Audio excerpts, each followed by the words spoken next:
With Allah's blessings and binding national resolve, people of all hues and colors, age, gender, ethnicity, or creed stood firm and tall like a wall of steel, leading to a renewed spirit of patriotism and national fervor, which prevails across the length and breadth of Pakistan. Our collective success has re-energized and strengthened the proud and illustrious memories of our earlier successes. Pakistan once again came out victorious against a treacherous enemy marked by strategic blindness and naivety and filled with hubris and rhetoric about its misguided hegemonic ambitions. India's eagerness to adjudge culpability, evasion of neutral investigations, and staging self-created evidence was indicative of politicization of terrorism for vested interests of the ruling regime. Pakistan, on the other hand, gained deep respect and admiration of the people of Pakistan and international community because of the legitimacy and clear victory against a numerically superior adversary. Internally, it has further unified our nation and strengthened our resolve to defend against any threat, whether external or internal. It has reinforced the confidence, particularly amongst the youth, that the armed forces of Pakistan are an essential element of national power and trusted with the responsibility to protect the sovereignty and territorial integrity of the state. Let me assure the nation that with the help and mercies of Allah Almighty and support of people, we will not lose an inch of this sacred land. And from here on, you all shall be contributing to the same cause and great enterprise.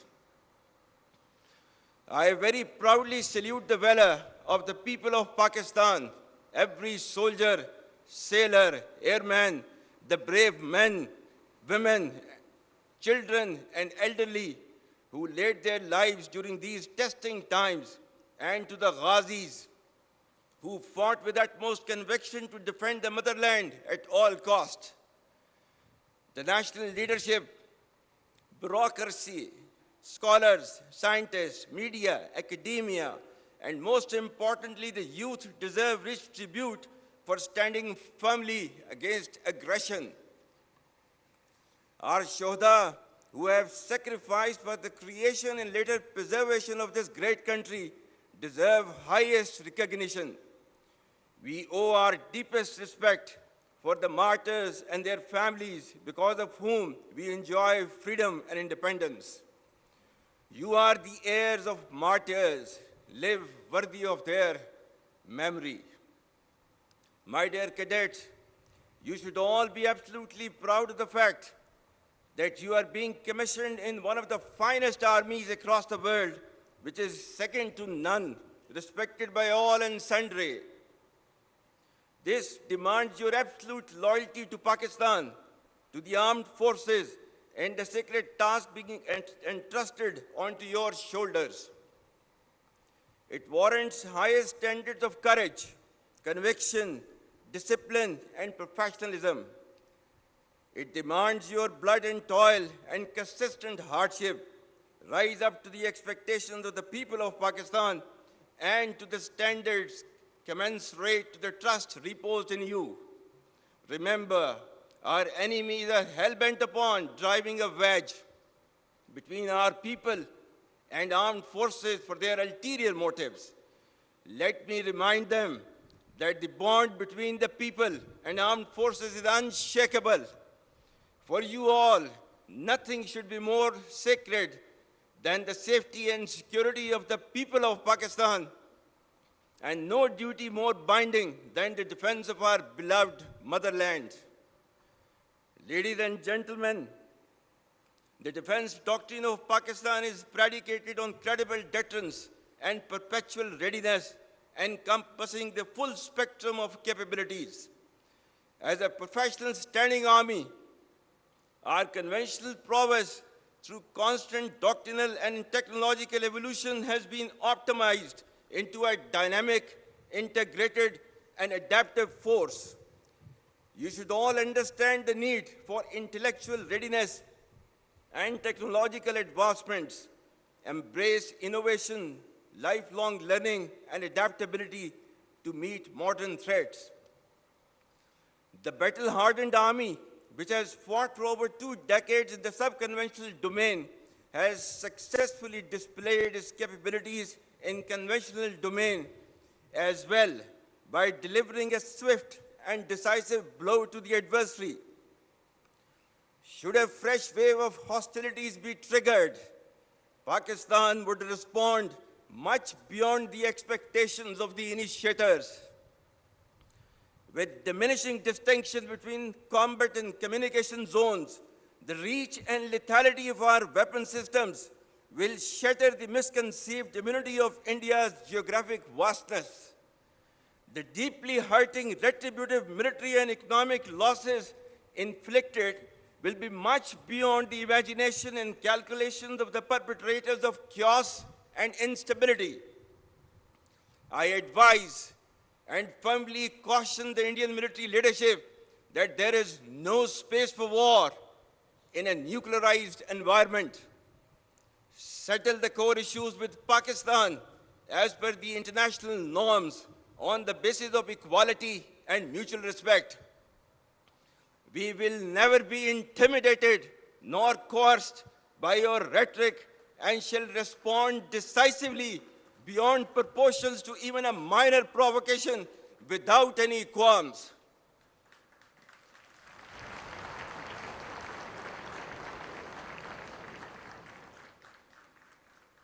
The onus of ensuing escalation, one that may ultimately bear catastrophic consequences for the entire region and beyond, will squarely lie with India. Dear cadets, ladies and gentlemen, the world is witnessing increased fragility and volatility with a discernible shift towards violence as an instrument for attaining political objectives. Amidst the chaos, Pakistan has successfully emerged as a net regional stabilizer in our region. Our relations with key global and regional powers, particularly Muslim countries, have further strengthened. Pakistan has persistently proven to be a key contributor towards peace and stability in the region and beyond. Our armed forces contribute immensely to United Nations peacekeeping missions across the globe. The recent strategic mutual defense agreement with Kingdom of Saudi Arabia is a reinforcement and formalization of Pakistan-Saudi brotherhood and a step towards ensuring peace and stability in the Middle East and South Asia. For people and armed forces of Pakistan, it's a moment of unique pride to reaffirm our faithful commitment to defense of Haramain Sharifan, as eternalized by the sublime words of Allama Iqbal, "Ek ho Muslim, haram ki pasbani ke liye, नील के साहिल से लेकर ताबखा के Kashgar."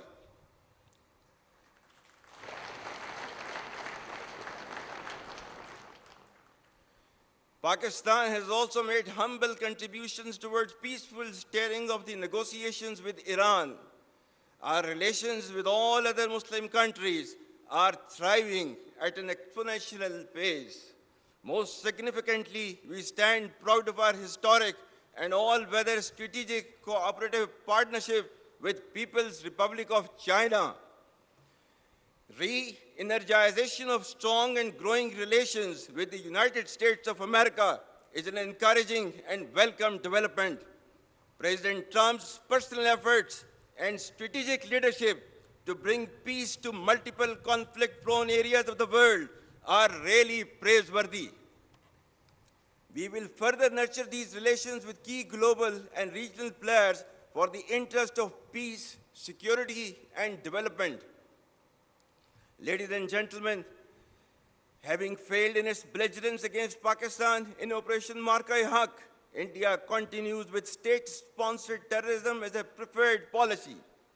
Our adversaries' use of Fitna al-Hind and Fitna al-Khwarij as hired guns exposes its covering hypocritical and heinous face to the world. Equally disconcerting is the use of Afghan soil for terrorism in Pakistan. We urge the people of Afghanistan to choose mutual security over perpetual violence and progress over hardline obscurantism. Taliban regime must rein in the proxies who have sanctuaries in Afghanistan and are using Afghan soil to perpetrate heinous attacks inside Pakistan. The law enforcement agencies and the armed forces, with the support of the brave people of Pakistan, particularly of Khyber Pakhtunkhwa and Balochistan, will surely defeat this menace as well. Be rest assured that like our victory in the conventional domain, every state proxy of our neighbor will be razed to dust, inshallah.